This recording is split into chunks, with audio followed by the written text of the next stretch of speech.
नमस्कार मित्रांनो, मी जितूभाई स्वागत करतो तुमचं माझ्या चैनल जितूभाईची रसोई में। दोस्तों, गणेश उत्सव का नाम आते ही सबसे पहले जिस प्रसाद की याद आती है वो है उकड़ीचे मोदक। यह गणपति बापा का सबसे प्रिय भोग है। चावल के आटे और नारियल के मिश्रण से बनता उकड़ीचे मोदक महाराष्ट्र में बहुत ही प्रसिद्ध है। तो चलिए शुरू करते हैं गणपति बापा का नाम लेकर उकड़ीचे मोदक की रेसिपी।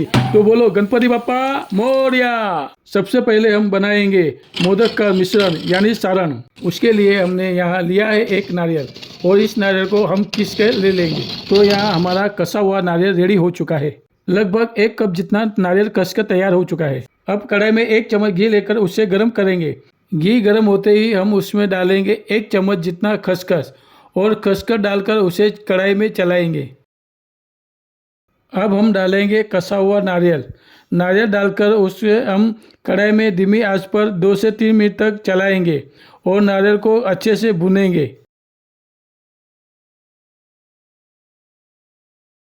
अब हम डालेंगे आधा कप कोल्हापुरी गुड़। यहाँ हमें 1 कप नारियल था तो आधा कप गुड़ लेना है। आप चाहे तो अपने टेस्ट के हिसाब से थोड़ा गुड़ और डाल सकते हैं। गुड़ डालकर हमें मीडियम आंच पर गुड़ और नारियल को अच्छे से मिक्स करना है। हमने यहाँ गुड़ को बारीक करके डाला है ताकि जल्दी से पिघल जाए। अब हम कढ़ाई में डालेंगे ड्राई फ्रूट। यहाँ हम बारीक कटे हुए बादाम, काजू, किशमिश डालेंगे।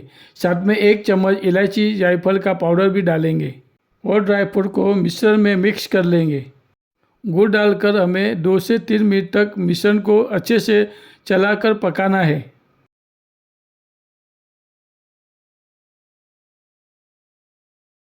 तो हमारा मिश्रण तैयार हो चुका है। अब हम लगाएंगे मोदक का आटा। अब हम कढ़ाई में लेंगे 1 कप पानी, 1 कप दूध और 1 चम्मच घी लेकर उसे धीमी आंच पे चलाएंगे। आप चाहे तो 2 कप दूध या 2 कप पानी भी ले सकते हैं।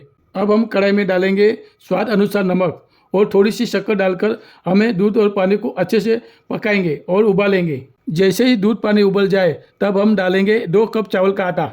आटा डालते ही हमें इसमें बेलन लेकर कढ़ाई में अच्छे से मिक्स करना है। तो फटाफट हम चावल के आटे को अच्छे से मिक्स कर लेंगे। जैसे जैसे आटा मिक्स करेंगे तो आटा घट होते जाएगा। यहाँ हमने इंद्रायणी चावल के आटे का इस्तेमाल किया है। आप चाहे तो बासमती चावल या राशन के चावल का आटे का इस्तेमाल कर सकते हैं। तो यहाँ हमारा आटा मिक्स हो चुका है। तो हम आटे को ढककर 10 मिनट के लिए छोड़ देंगे। अब 10 मिनट हो चुके हैं तो हम आटे को एक बाउल या परात में निकाल कर उसे गूंदेंगे। हमें आटा गरम गरम ही गूंदना है तो आप साथ में पानी लेकर रखें। आटा ज़्यादा गरम हो तो आप पानी का इस्तेमाल कर सकते हैं। यहाँ हम आटे में 1 चम्मच घी और डालेंगे और इसे सॉफ्ट गूंदेंगे। यहाँ हमने आटा गूंद लिया है तो इसे हम एक गीले कपड़े से ढककर 5 से 10 मिनट तक छोड़ देंगे ताकि हमारा आटा सेट हो जाए। अब हम आटे और मिश्रण से मोदक का शेप देंगे। तो यहाँ हमने मोदक का साँचा यूज़ किया है। आप चाहे तो हाथ से भी बना सकते हैं। तो साँचे में हम आटे की छोटी गोली बनाकर आटे को साँचे में सेट करेंगे। आटे को हम उंगलियों की मदद से साँचे की साइड में सेट करेंगे। सेट करते वक्त ध्यान रहे मोदक की बाहर की लेयर ज़्यादा पतली ना हो जाए, नहीं तो मिश्रण बाहर निकल जाएगा। अब हम साँचे में डालेंगे मोदक का मिश्रण यानी सारण। मिश्रण डालकर अब हम मिश्रण को आटे से पैक कर लेंगे और मोदक को अच्छे से दबाकर सेट कर लेंगे। सेट करके एक्स्ट्रा आटा निकाल लेंगे। तो मित्रों, आप देख सकते हैं हमारा मोदक तैयार हो चुका है। इस तरह आप सारे मोदक तैयार कर ले। अब बस हमें मोदक को स्टीम देना है। तो स्टीमर की होल वाली प्लेट लेंगे। अगर स्टीमर ना हो तो आप चालन का भी इस्तेमाल करके उसे एक पतीले पर रखकर भी बना सकते हैं या फिर आप इडली का कुकर का भी इस्तेमाल कर सकते हैं। यहाँ हम प्लेट पर केले का पत्ता बिछाएंगे और उस पर सारे मोदक को हम हल्का पानी लगाकर सेट करेंगे। पानी ज़्यादा ना लगाए, हल्का हल्का ही लगाए।